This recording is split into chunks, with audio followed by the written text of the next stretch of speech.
তো আমরা জানি পরমাণুর মেন দুটি অংশ, তাই তো? একটা হচ্ছে পরমাণুর বাইরের অংশ, যাকে আমরা বলি কক্ষপথ, আর একটা হচ্ছে পরমাণুর ভিতরের অংশ, যাকে আমরা বলি পরমাণুর নিউক্লিয়াস। এই হচ্ছে পরমাণুর দুটি অংশ। বাইরের কক্ষপথে কি থাকে না, পরমাণুর বাইরের কক্ষপথে ইলেকট্রন থাকে, আর পরমাণুর নিউক্লিয়াসে কি থাকে, প্রোটন এবং নিউট্রন। তো বাইরের কক্ষপথের ইলেকট্রনের কাজ কি? এই বাইরের কক্ষপথ ইলেকট্রন ঠিক করে যে এর ভৌত ধর্ম কি হবে, তার মানে এর গঠন কিরকম হবে, এর ঘনত্ব কিরকম হবে, এর রং গন্ধ ইত্যাদি কেমন হবে। আর কি ঠিক করে না, রাসায়নিক ধর্ম।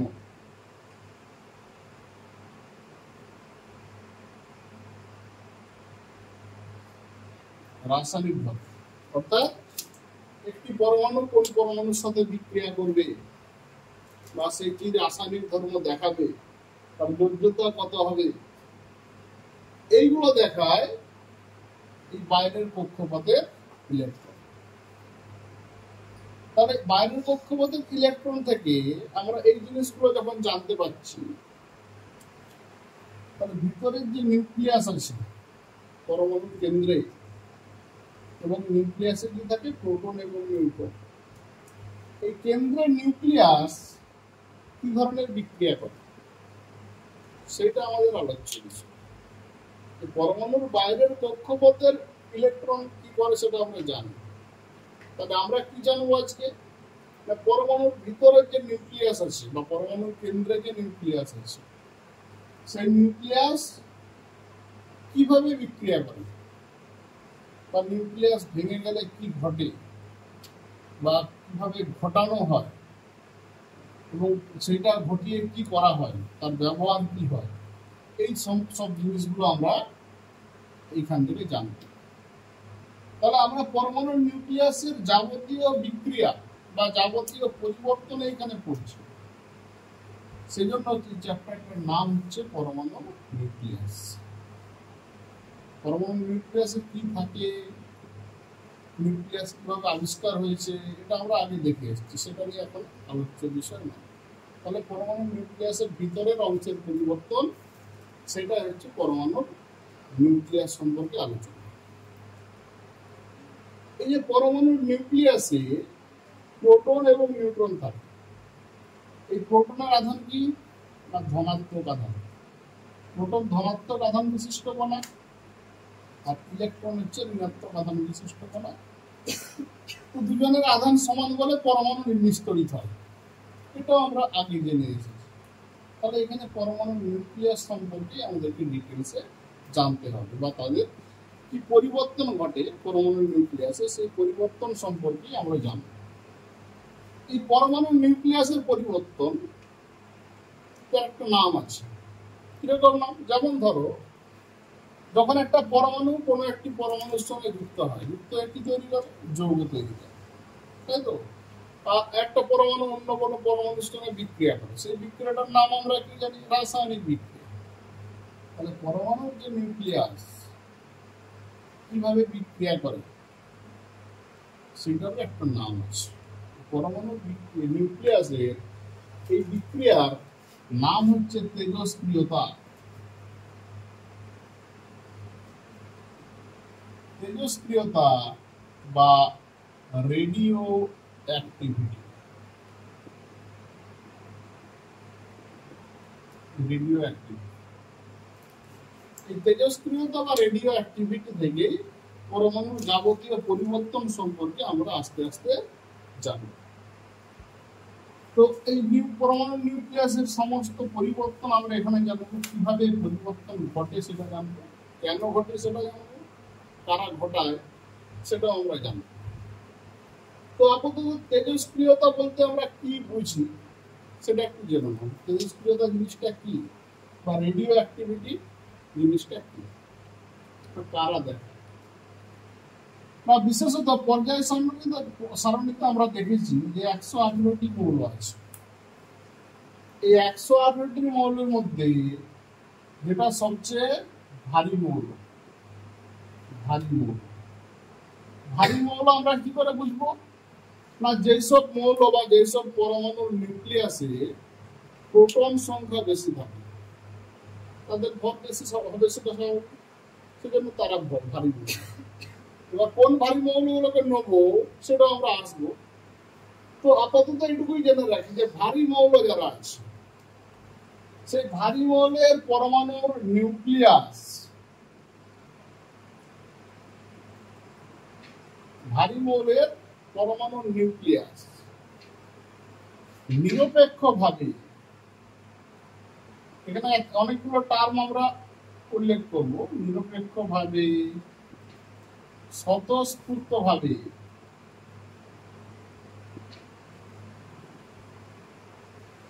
মানে নিজে থেকেই, যেটাকে আমরা সহজ ভাষায় বলে থাকি, কি করে না ভেঙে যায়।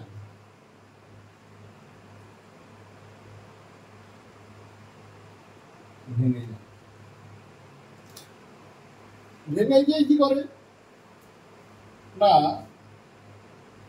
নতুন মৌল উৎপন্ন করে। নতুন মৌলগুলো কিরকম হবে? যেহেতু ভারী মৌল থেকে ভেঙে তৈরি হচ্ছে, এই নতুন মৌলগুলো হবে হালকা,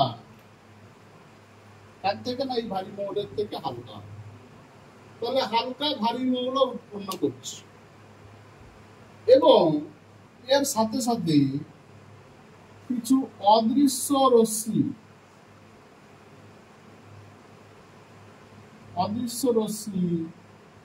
বিকিরণ করছে। এই যে পুরো প্রসেস বা পুরো ঘটনাটা, এই ঘটনাটিকেই বলা হচ্ছে তেজস্ক্রিয়তা। তাহলে ভারী মৌল তাদের নিউক্লিয়াস নিরপেক্ষভাবে এবং স্বতঃস্ফূর্তভাবে ভেঙে যাচ্ছে, ভেঙে গিয়ে হালকা নতুন মৌল উৎপন্ন করছে, তার ফলে এবং তার সাথে সাথে কিছু অদৃশ্য রশ্মি বিকিরণ করছে। এই যে পুরো ঘটনা, এই ঘটনাটিকেই আমরা বলবো তেজস্ক্রিয়তা বা রেডিও অ্যাক্টিভিটি।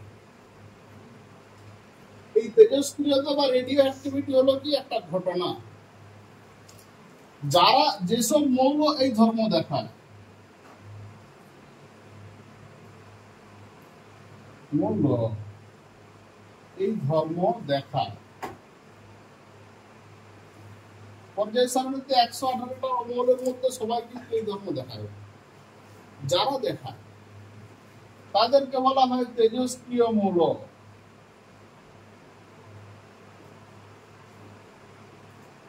বা রেডিও অ্যাক্টিভ এলিমেন্ট।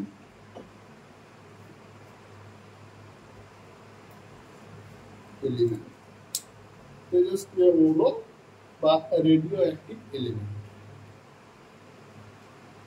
তাহলে তেজস্ক্রিয়তার জিনিসটা কি সেটা আমরা দেখব। এখানে কিছু কিছু জিনিস আছে যেগুলো আমাদেরকে ক্লিয়ার করতে হবে, যে নতুন মৌল উৎপন্ন হচ্ছে, কেন নতুন হচ্ছে সেটা আমরা আলোচনা করব। তার আগে আমরা জেনে নিই যে তেজস্ক্রিয়তা কয় প্রকারের হয়।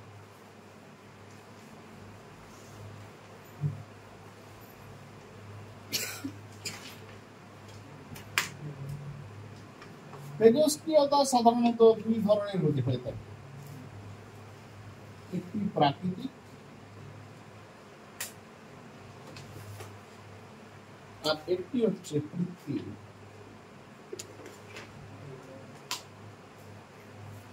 প্রাকৃতিক তেজস্ক্রিয়তা আমরা কাকে বলবো না, যখন কোন মৌল স্বতঃস্ফূর্তভাবে ভেঙে যায়, স্বতঃস্ফূর্তভাবে ভেঙে যায়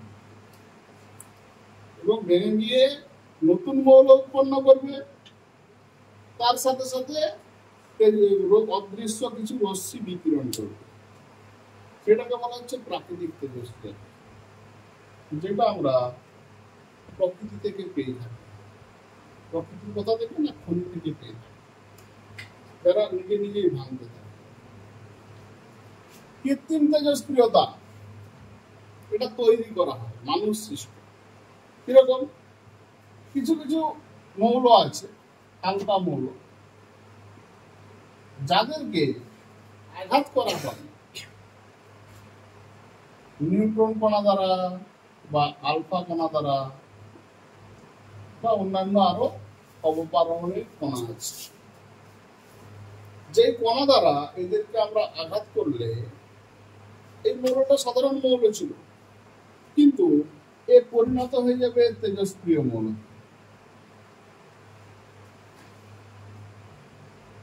তেজস্ক্রিয় মৌলতে পরিণত হয়ে যাবে।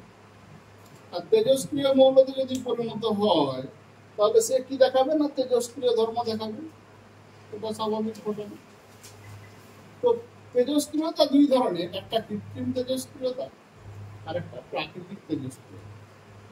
তাহলে দুই ধরনের মৌলকেই আমরা বলবো তেজস্ক্রিয় মৌল। তো এখানে আমাদের উদাহরণ হিসাবে জেনে রাখা দরকার কোন কোন মৌল প্রাকৃতিক তেজস্ক্রিয়তা দেখায়, কোন কোন মৌল কৃত্রিম তেজস্ক্রিয়তা। প্রাকৃতিক তেজস্ক্রিয়তা দেখায় এরকম মৌল হলো ইউরেনিয়াম, যার পারমাণবিক সংখ্যা 92। এটা আমরা পর্যায় সারণীতেই পড়ে এসেছিলাম যে ইউরেনিয়াম উত্তর মৌল একটা টার্ম ছিল। পর্যায় সারণীতে 92 পর থেকে মৌলগুলো হয় তেজস্ক্রিয়। সেটা শুরু হচ্ছে ইউরেনিয়াম থেকে। এছাড়াও আরো কিছু মৌল আছে, ইউরেনিয়াম, পোলোনিয়াম, থোরিয়াম, রেডিয়াম। এগুলোকে আমরা প্রাকৃতিক তেজস্ক্রিয় মৌল বলি, যারা নিজেরাই ভেঙে গিয়ে নতুন মৌল সৃষ্টি করে স্বতঃস্ফূর্তভাবে ভেঙে। যাদেরকে তেজস্ক্রিয় মৌলে পরিণত করা হয় আঘাত করে, সেগুলো কি হতে পারে না, কার্বন হতে পারে। কার্বন তেজস্ক্রিয় মৌল তৈরি করতে পারে, কার্বন 14 যেমন, বা আয়োডিন হতে পারে, কোবাল্ট হতে পারে। এই ধরনের পরমাণুকে যদি আমরা নিউট্রন বা অন্যান্য আলফা কণা বা বিটা কণা দ্বারা আঘাত করি, বিটা কণা হবে না, প্রোটন দ্বারা আঘাত করি, তাহলে এরা তেজস্ক্রিয়তা দেখায়। তবে তেজস্ক্রিয় মৌলের উদাহরণ আমরা যেটা জানবো, সেই উদাহরণটা একটু ঘুরিয়ে জানবো। প্রাকৃতিক তেজস্ক্রিয় মৌলের উদাহরণ আর কৃত্রিম তেজস্ক্রিয় মৌলের উদাহরণ। কি বললাম, বোঝা গেল কথাটা? তাহলে দুই ধরনের তেজস্ক্রিয় মৌলের উদাহরণ আমরা জেনে নেব। এবার এই তেজস্ক্রিয়তা সম্পর্কে কিছু টার্ম আমরা জানবো।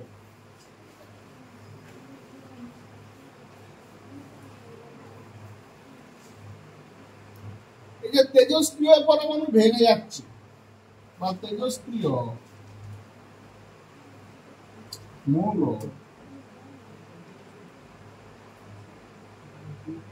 ভেঙে যায়, সেটা স্বতঃস্ফূর্তভাবে হতে পারে বা কৃত্রিম ভাবে হতে পারে। তেজস্ক্রিয় মৌল যখন ভেঙে যায়, এই ঘটনাকে বলা হয়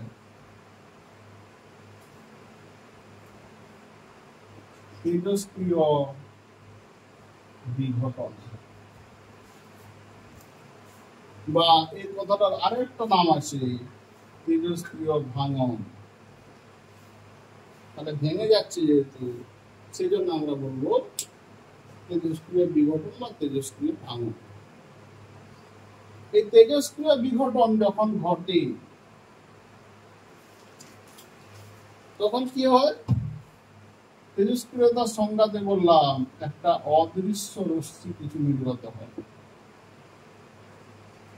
অদৃশ্য রশ্মি কিছু নির্গত হয়, এই রশ্মির নাম আছে।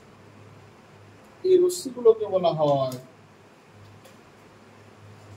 তেজস্ক্রিয় রশ্মি।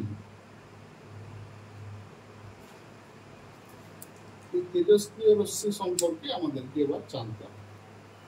এই তেজস্ক্রিয় রশ্মি কি না, তেজস্ক্রিয় বিঘটনের সময় তেজস্ক্রিয় মৌল থেকে যে ধরনের রশ্মি নির্গত হয় তাদেরকে আমরা বলবো তেজস্ক্রিয় রশ্মি।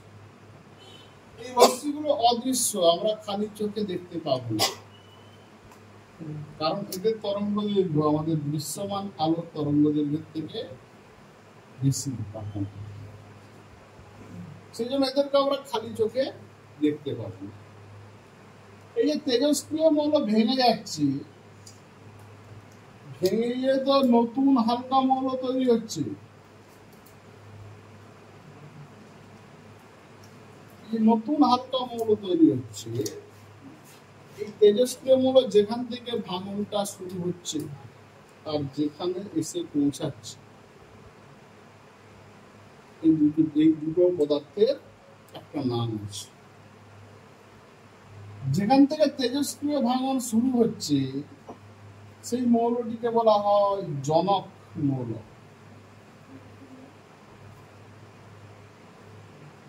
আর যেখানে এসে পৌঁছাচ্ছে ভেঙে গিয়ে সেটাকে বলা হয় বিহিতা, বা এর আরেকটা নাম আছে অপত্য। জনক মানে কি বাবা, তাই তো, আর বিহিতা মানে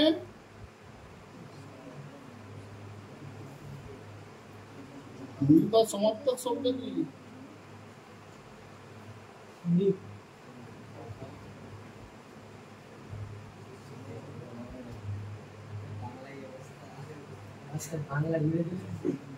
কন্যা। অপত্য, অপত্য কথাটার অর্থ কি? সন্তান। তাহলে এটা ছিল মূল তেজস্ক্রিয় মৌল, সেখান থেকে ভেঙে তার অপত্য মৌল তৈরি হচ্ছে। এটা গেল তেজস্ক্রিয় সম্পর্কে, তেজস্ক্রিয়তা সম্পর্কে কিছু ঘটনা, সেগুলো আমরা বললাম। তো এখানে যেটা নিয়ে আমরা শুরু করবো পড়া, সেটা হচ্ছে তেজস্ক্রিয় রশ্মি। এই তেজস্ক্রিয় রশ্মি কয় ধরনের হয়, তেজস্ক্রিয় রশ্মি কাকে বলে আমরা জানলাম, এরপর আমরা দেখবো তেজস্ক্রিয় রশ্মি কয় ধরনের হয়। এটা একদমই সহজ চ্যাপ্টার, গল্পের মতো মজা দিয়ে পড়া হয়। তেজস্ক্রিয় রশ্মি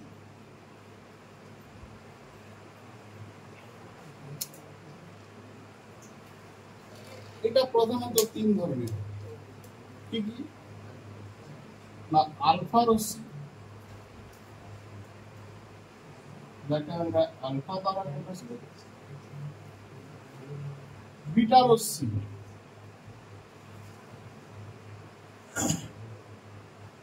যাকে বিটা দ্বারা প্রকাশ করা হয়।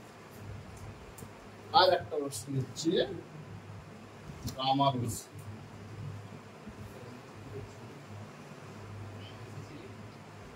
গামা রশ্মি, এই তিন ধরনের তেজস্ক্রিয় রশ্মি তেজস্ক্রিয় পরমাণু থেকে নির্গত।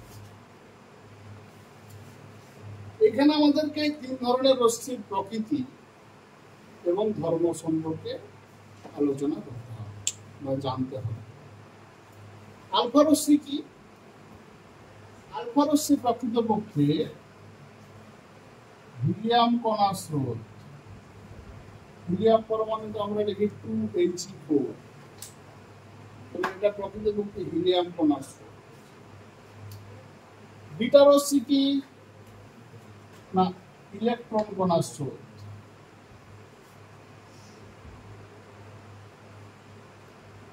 গামা রশ্মি আধানবিহীন।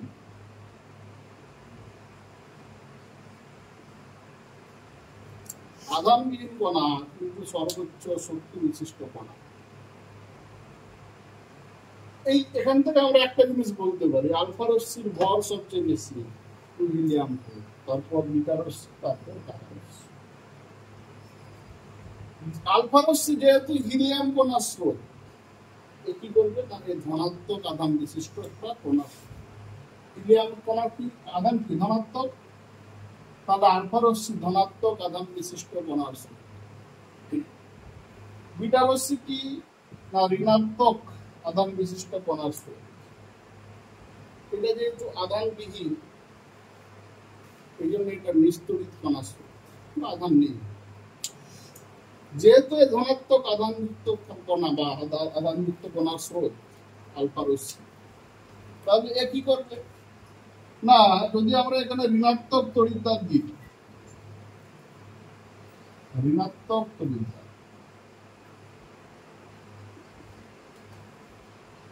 তাহলে ঋণাত্মক তড়িৎদ্বারের দিকে বেঁকে যাবে। যদি আলফা রশ্মির গতিপথে ঋণাত্মক তড়িৎদ্বার রাখা হয় তাহলে ঋণাত্মক তড়িৎদ্বারের দিকে বেঁকে যাবে। বিটা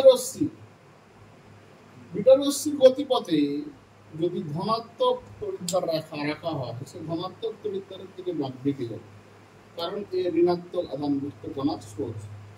সেই জন্য এই ধনাত্মক তড়িৎদ্বারের দিকে বেঁকে যাবে। আর এই যেহেতু আধানবিহীন কণা, ধনাত্মক তড়িৎদ্বারের দিকেও বাঁকবে না এবং ঋণাত্মক তড়িৎদ্বারের দিকেও বাঁকবে। এখানে আরো কিছু ধর্ম তুলনা করতে হয় এই তিন প্রকার রশ্মির মধ্যে। যেমন তাদের মধ্যে প্রধান হচ্ছে ভেদন ক্ষমতা।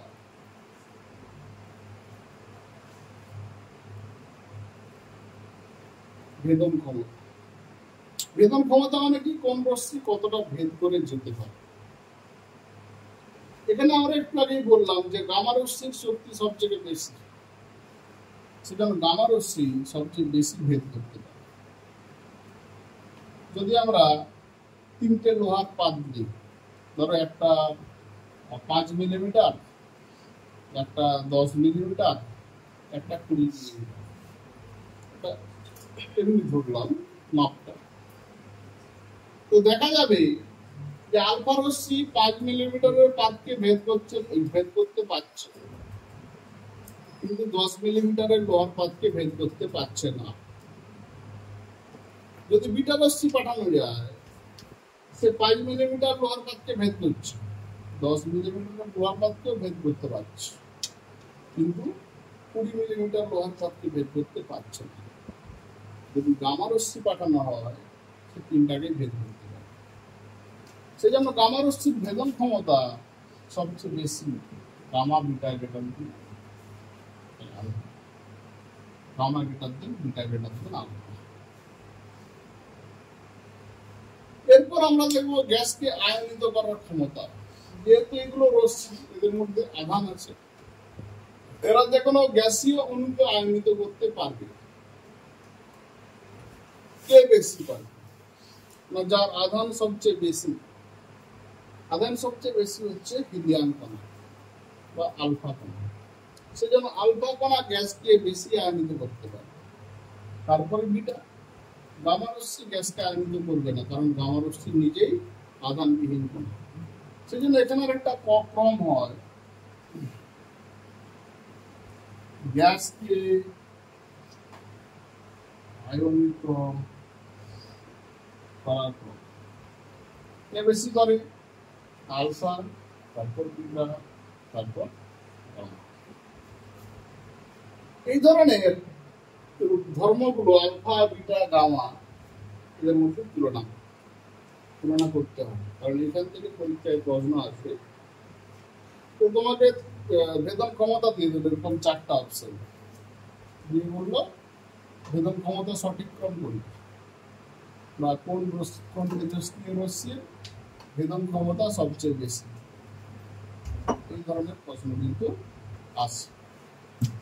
তো তেজস্ক্রিয় রশ্মি সম্পর্কে আমরা জানলাম যে তেজস্ক্রিয় রশ্মি 3 ধরনের এবং তাদের বিভিন্ন ধর্মের তুলনা বা বৈশিষ্ট্যের মধ্যে তুলনা। এই তেজস্ক্রিয় পরমাণু থেকে তেজস্ক্রিয় রশ্মি বিকিরণ হচ্ছে। এই বিকিরণ হওয়ার পরে অপত্য মৌল বা দ্বৈতা মৌল তৈরি হচ্ছে। এটা কিন্তু এক ধাপে ঘটে না বা কম সময়ে ঘটে না। এই তেজস্ক্রিয় বিঘটন বা তেজস্ক্রিয় ভাঙনের জন্য লক্ষ লক্ষ বছর কিন্তু টাইম লাগে। কয়েক হাজার বছর টাইম লাগে। প্রত্যেকটা তেজস্ক্রিয় পরমাণু ধাপে ধাপে ভেঙে অপত্য পরমাণুতে পরিণত হয়। তো যে কোনো একটা তেজস্ক্রিয় পরমাণু যদি আমরা নিয়ে নিই, ইউরেনিয়াম 99-206, এটা তেজস্ক্রিয় পরমাণু। এই তেজস্ক্রিয় পরমাণু অসংখ্য ধাপে ভেঙে গিয়ে সর্বশেষ যে মৌলে পরিণত হবে সেটি হচ্ছে লেড, যার পারমাণবিক সংখ্যা 82। সরি, এখানে আমার একটা ভুল হলো, ইউরেনিয়াম 232, লেড হবে 206। তাহলে এই যে জনক মৌল থেকে দ্বৈত মৌল পৌঁছাতে গেলে অনেকগুলো ধাপে ধাপে প্রক্রিয়াটা ঘটে। এই ধাপটা সম্পন্ন হতে অনেক পরিমাণ টাইম লাগে, কয়েক হাজার বছর টাইম। এবং আলটিমেট যখন ভেঙে ভেঙে ভেঙে এসে অপত্য মৌলতে পরিণত হয়, তখন এই ধাপগুলোকে যদি একটা শ্রেণী আকারে সাজায় তাহলে একটা শ্রেণী পাবো।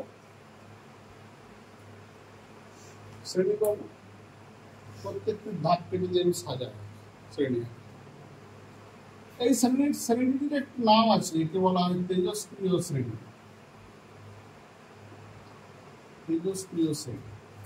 তাহলে তেজস্ক্রিয় মৌলের শ্রেণীকে যদি আমরা সারিবদ্ধভাবে সাজিয়ে যেই শ্রেণী পাবো তাকেই বলা হচ্ছে তেজস্ক্রিয় শ্রেণী। এবং সমস্ত তেজস্ক্রিয় শ্রেণীর প্রথম মৌল অন্য হতে পারে, শেষ মৌল হবে লেড।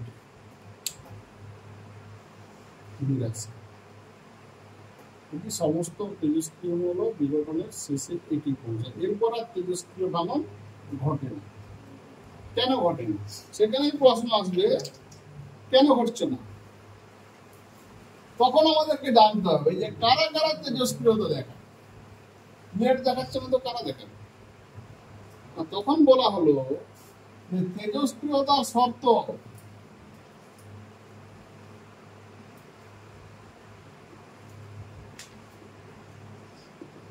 কারা কারা তেজস্ক্রিয়তা দেখায়।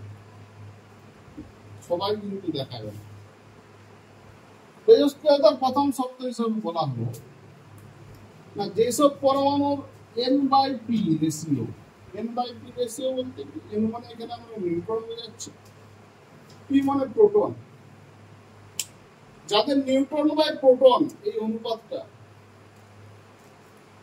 গ্রেটার দেন ইকুয়ালস টু 1.5, 1.5 বা তার থেকে বেশি হয়,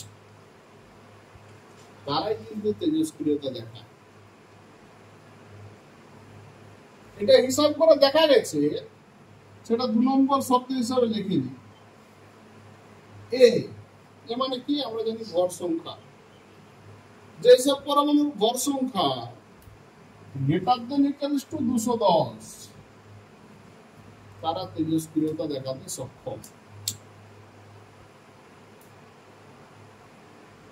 এবং তাদের ক্ষেত্রে N/P রেশিও 1.5 এর সমান বা তার বেশি হয়। এই জিনিসটা বোঝা গেল কি? এরাই তেজস্ক্রিয় বিন্দু। তবে লেডের ক্ষেত্রে N/P রেশিও নিশ্চয়ই 1.5 এর কম আছে, সেজন্য লেড দেখাবে। সেজন্য লেডে এসে তেজস্ক্রিয় ধর্মটা থেমে যায়, সে আর তেজস্ক্রিয় ধর্মটা আর দেখাতে পারে না।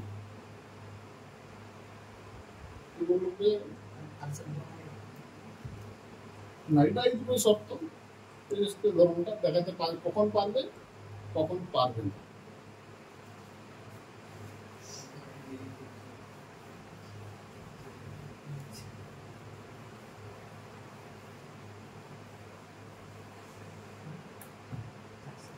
তো প্রথমে আমরা যেই ধারণাটা নিয়ে শুরু করেছিলাম যে তেজস্ক্রিয় বিঘটন বা তেজস্ক্রিয় ভাঙন, এর ফলে কি হচ্ছে, নতুন মৌলের নিউক্লিয়াস তৈরি হচ্ছে বা নতুন মৌল তৈরি হচ্ছে। এখান থেকে প্রশ্ন হয় যে তেজস্ক্রিয়তা বা তেজস্ক্রিয় ধর্ম কিসের ধর্ম? না পরমাণুর নিউক্লিয়াসের ধর্ম।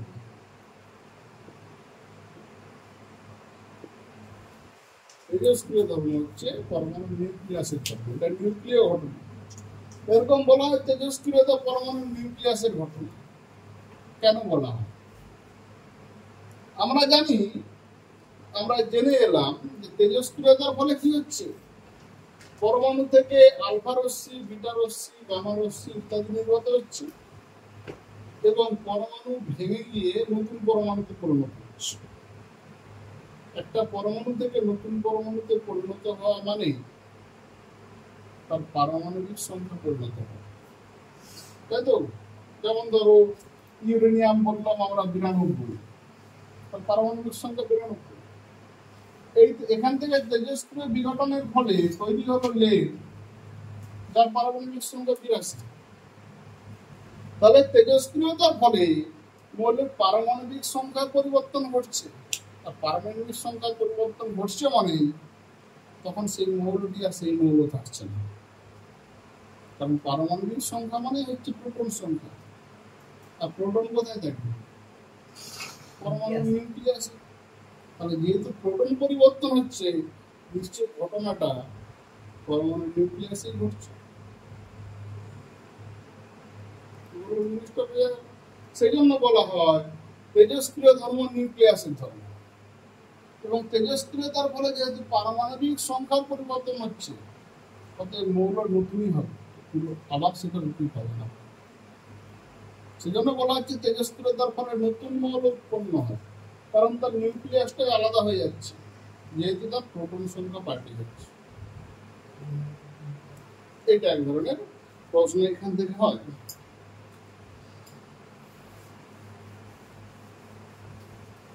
এরপরে আমরা যেটা দেখব, এখানে এক ধরনের আরেকটা তার কোশ্চেনই দেখবো। আমরা দেখলাম পরমাণুর নিউক্লিয় বিভাজনের ফলে 3 ধরনের রশ্মি নির্গত হয়। তার মধ্যে একটা রশ্মি হচ্ছে কি? বিটা রশ্মি। বিটা রশ্মি কি বলে এলাম? না ইলেকট্রনের স্রোত বা ইলেকট্রন কণার স্রোত। ইলেকট্রন কণার স্রোত, বিটা রশ্মি ইলেকট্রন কণার স্রোত। আবার আমরা বলছি তেজস্ক্রিয় বিঘটনের সময় বিটা রশ্মি নির্গত হচ্ছে। কিন্তু আমরা কি জানি, পরমাণু নিউক্লিয়াসে প্রোটন এবং নিউট্রন থাকে, আর ইলেকট্রন থাকে পরমাণুর বাইরের কক্ষপথে। তেজস্ক্রিয়তা তো বাইরের কক্ষপথের ঘটনা নয়, নিউক্লিয়াসের ঘটনা। তাহলে এই নিউক্লিয়াস থেকে ইলেকট্রন কোথা থেকে আসছে? নিউক্লিয়াসে তো ইলেকট্রন নেই, তাহলে নিউক্লিয়াসে ইলেকট্রন কোথা থেকে আসছে? প্রশ্নটা আমি বোঝাবো।